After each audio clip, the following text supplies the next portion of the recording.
Bonjour, je vais vous parler d'un marqueur qui est relativement essentiel dans l'analyse financière, qui s'appelle l'excédent brut d'exploitation, qu'on appelle également l'EBE et qui est assez proche en fait de l'EBITDA, qui est un terme anglo-saxon.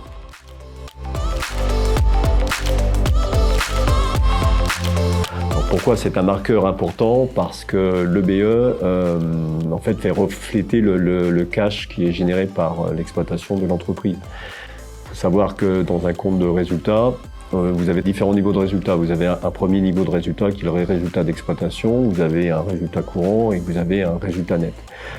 Ces résultats, en fait, qui sont qu'on peut appeler également des marges, en fait, n'ont pas cette vision de cash. C'est-à-dire, grosso modo, quand vous avez un résultat d'exploitation de 300 000 euros, si vous ouvrez votre tiroir caisse, vous n'avez pas 300 000 euros. En revanche, quand vous avez un EBE qui fait partie donc des sommes intermédiaires de gestion, de 300 000 euros, vous avez véritablement 300 000 euros.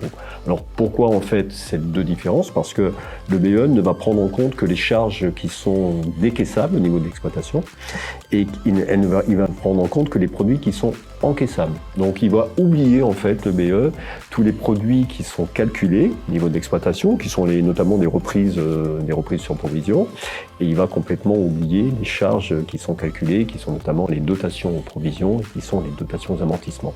Donc véritablement c'est un indicateur important. C'est un indicateur qu'il faut également retraiter. Pourquoi? Parce que vous pouvez avoir dans certaines activités ce qu'on appelle du crédit bail. Donc vous pouvez avoir des redevances de crédit bail qu'on assimile à de l'investissement.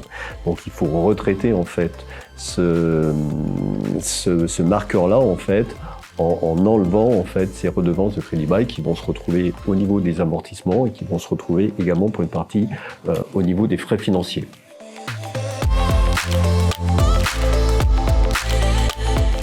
Donc le BE, véritablement marqueur important, donc ça c'est le premier point. Le deuxième point, quel est le bon niveau de l'EBE? Ça c'est la grosse question, parce que quand le BE est négatif, c'est très facile de dire finalement l'activité ne génère pas de cash. Mais la véritable question, c'est de savoir quel est le bon niveau de cash et combien finalement il faut que je récupère des points de BE pour pouvoir avoir une activité finalement qui fonctionne normalement. Donc par rapport à ça, il faut englober une notion qu'on appelle l'intensité capitalistique. L'intensité capitalistique, c'est quoi? Quand vous prenez un bilan d'une entreprise, vous avez son actif immobilisé et vous avez son besoin en fonds de roulement. Grosso modo, vous avez l'essentiel de ces investissements-là. Quand vous mesurez ces investissements-là par rapport à votre chiffre d'affaires, c'est ce que représente l'intensité capitalistique. Alors, pourquoi c'est important? Parce que vous avez des secteurs d'activité sur lesquels l'intensité capitalistique est relativement élevée. Si vous prenez les équipementiers automobiles, vous avez une intensité qui dépasse les 100%, les 120%, les 130%. Donc c'est un marché qui est finalement très concentré et sur lequel il doit y avoir des marges importantes pour pouvoir derrière investir pour pérenniser en fait l'entreprise. Et inversement, vous avez des entreprises sur lesquelles vous avez une intensité qui est faible, notamment les supermarchés. Pourquoi? Parce que vous avez des stocks qui tournent vite, vous avez très peu d'investissement et vous avez des créances clients en fait qui sont relativement courtes parce que les clients vous payent au comptant. Donc vous voyez qu'on est sur des notions en fait qui sont complètement différentes.